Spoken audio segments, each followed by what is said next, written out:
l'EFC va t'emmener sur OK, comment tu passes d'une économie où tu as beaucoup besoin de ressources parce que tu fais du productivisme et que ta rentabilité dépend des produits que tu vends, à une économie où c'est aussi du service qui va t'amener de la rentabilité et où tu as besoin peut-être de moins de ressources matérielles.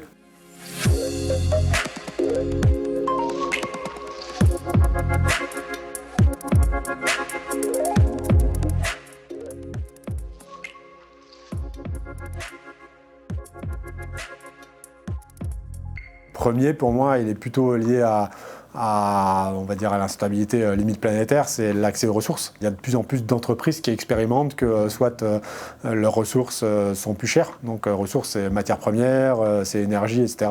Ou soit elles deviennent même compliquées à avoir, ou soit elles se raréfient. Donc la question que doit se poser un dirigeant de boîte qui pilote sa boîte, c'est comment je me sécurise et comment je fais en sorte que mon modèle soit durable et pérenne malgré ce paramètre-là. Il y a plein de pistes à aller creuser et c'est à ça que va servir l'EFC. Le deuxième, c'est la volatilité des clients. On entend de plus en plus de boîtes dire « ouais, mais mes clients, ils sont pas fidèles, ils achètent une fois chez moi, puis ils achètent ailleurs, etc. » Et derrière ça, à mon sens, il y a un sujet de petit maillon de la chaîne de valeur. On a un modèle dominant où on s'est tellement hyper spécialisé parce qu'on est devenu l'expert de ce petit bout de notre chaîne de valeur. Et c'est plus compliqué du coup de garder ses clients. C'est bien le cœur de l'EFC, c'est de dire « ok, essayez de re-questionner à quoi sert vraiment vos produits et quels besoins vous adressez. » Et de voir si dans votre entreprise ou en coopération avec d'autres entreprises, vous pouvez traiter ce besoin avec une chaîne de valeur plus large et donc de fait fidéliser plus facilement vos clients.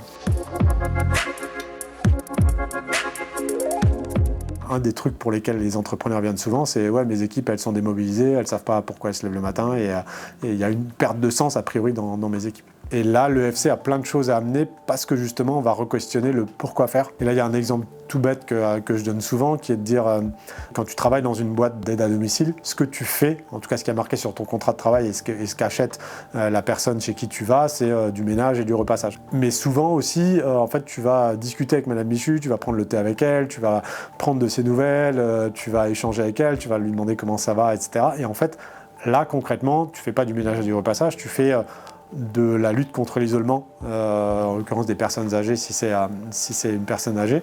Et en fait, ton travail réel, c'est aussi ça. Et du coup, l'EFC va aider par le prisme économique à dire « ok, là, il y a de la valeur qu'on génère et sûrement il faut le monétiser d'une manière ou d'une autre pour que ce soit reconnu en termes de valeur économique. Mais on va aussi reconnaître la valeur réelle du travail de la personne et on va pouvoir lui dire ok, bah ton job, c'est faire du repassage, du ménage et discuter avec Madame Michu pour savoir comment ça va parce que ça fait partie de ce que tu dois faire. Et là, on redonne du sens au travail.